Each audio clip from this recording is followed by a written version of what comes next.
Ramayapatnam port నిర్వాసితులకు న్యాయం జరగాలంటే టీడీపీతోనే సాధ్యమన్నారు కందుకూరు నియోజకవర్గం టీడీపీ అభ్యర్థి ఇంటూరి నాగేశ్వరరావు. కుడ్లూరు మండలం సాలిపేట గ్రామంలో ప్రచారం చేపట్టిన ఆయన అక్కడ రోడ్ షో నిర్వహించారు. టీడీపీ ప్రభుత్వం రామాయపట్నం పోర్టును మేజర్ పోర్టు నిర్మాణం కింద ప్రతిపాదించిందన్నారు. ఇక పోర్టు నిర్మాణానికి అవసరమైన భూముల సేకరణలో రైతులకు తీవ్ర అన్యాయం జరిగిందన్నారు.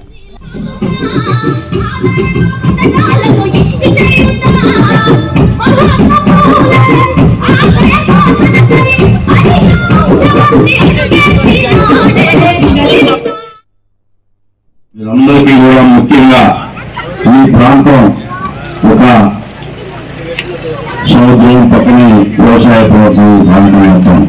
ఈ ప్రాంతంలో ఆ రోజు తెలుగుదేశం పార్టీ కానీ రాష్ట్రంలో అన్ని వర్గాల్లో ఒక వ్యాపార పరంగా ఈ పోర్టు బాగుంటుందని చెప్పి ఆ రోజు రామాయపట్నం పోర్టు మేజర్ పోర్టు అయితే ఈ ప్రాంతంలో యువకులకి అందరికీ కూడా ఉద్యోగ అవకాశాలు అక్కడే పక్కన గ్రామాలకి ఉపాధి అవకాశాలు ఉంటాయని చెప్పి రామాయపట్నం పోర్టు ఆ రోజు ఒక ఆలోచనకు వచ్చింది ప్రభుత్వం.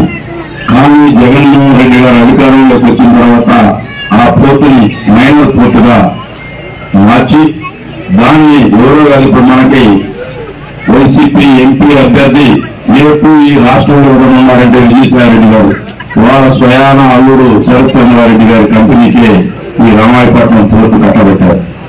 అందరూ కూడా సోదరులారా గమనించాలి. ఈ సముద్ర తీర ప్రాంతాన్ని మొత్తం లాగా మింగేయడానికే ఈ ప్రాంతంలో వాళ్ళు వ్యాపార సామ్రాజ్యాన్ని పెంచడానికి ఈ అరవిందో ఫార్మా కంపెనీకి ఈ కాంట్రాక్ట్ కట్టబెట్టడం జరిగింది. 8,000 ఎకరాలు అక్వైర్ చేస్తా ఉన్నారు. హిందూ సోలార్ కంపెనీ ఒకే కంపెనీకి మొత్తం 8,000 ఎకరాలు కట్టబెట్టి ఈ ప్రాంతంలో మిగతా ప్లాంట్స్ కూడా నెక్స్ట్ మళ్ళా ఈ దుర్మార్గుడు ముఖ్యమంత్రి అయితే ఈ గ్రామాలు కూడా ఇచ్చే పరిశ్రమలు అందరూ కూడా ఒకసారి ఆలోచించాల్సిన